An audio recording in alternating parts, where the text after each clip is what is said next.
Well, as the country's miners and markets await the detail of the new mining tax agreement, another interested party seems to be somewhat confused. According to John Lee from the Centre for Independent Studies, China finds the resources tax issue puzzling. But Dr. Lee maintains the tax won't prove a major problem for China. There are other hidden economic dangers to deal with. He joined me in the studio a short time ago.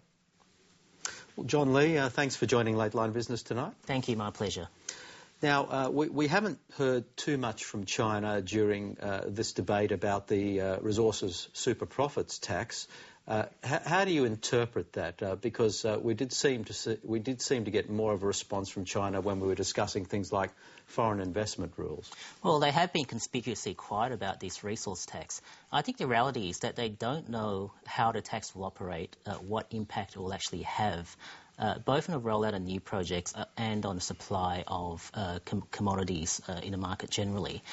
My sense in talking to Chinese executives is that it's more bemusement in terms of why the former right government would introduce such a tax at such a sensitive time in the economic cycle. So it's more about bemusement as to the political motives as opposed to the economic ramifications of the tax itself.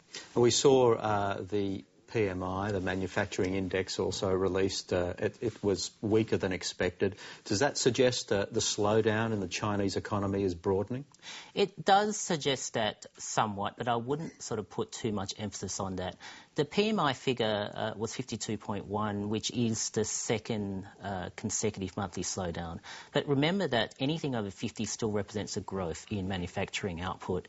And the Chinese have had 16 consecutive months over 50 for the PMI index.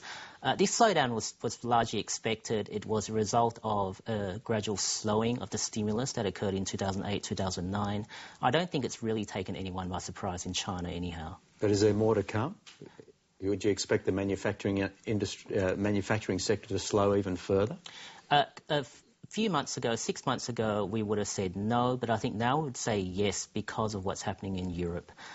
The American situation isn't taking anyone by surprise in China, but the European situation wasn't something they had bargained for. And that's thrown a real wild card into the export sector for the Chinese, and they're not quite sure how to view that. So as far as you're concerned, then, if the slowdown in manufacturing isn't yet a major concern, what do you view as a major concern? Well, if you talk to Chinese economists, and in fact if you listen to the domestic speeches of the Chinese leaders themselves, their main concern is the addiction that the economy has to fixed investment. To give an example of the degree to which the Chinese growth model depends on fixed investment, in 2008-2009, lending from banks doubled from $700 billion US to $1.4 trillion US. Now, fixed investment in the Chinese economy constitutes around 55 to 60% of Chinese GDP. Now, this is the highest of any major economy in the world, and in fact, it's the highest of any major economy in recorded economic history. Now, the concern, and the data suggests that the investments are going into projects that are not offering acceptable commercial returns. And in fact, most of the investments are undertaken for political reasons and for job-providing reasons, not for commercial reasons. So there's a real non-performing loans problem about to rear its head again, which had occurred in the late 1990s. Like those empty cities that have buildings but no people? Yeah, precisely. If you look at the various research on the kind of investment returns that these companies are receiving, for construction in China, we hear about the big success stories, but we don't hear about the hundreds of thousands of construction projects that are not so successful. And the estimate is that around 40 to 50% of construction projects in China offer zero negative returns. Now, that's not a very sustainable investment approach. Just finally, then, how's this all going to play out? What do you see happening?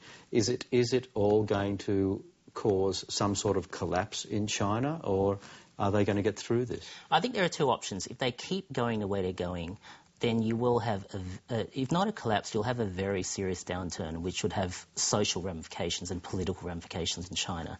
The second option, which is the happier option, would be for the Chinese government to grant much greater investment support for the private sector in China, which at the moment is suppressed in favour of the state control sector. Now, if that occurs, there's a much better chance that China can raise domestic consumption.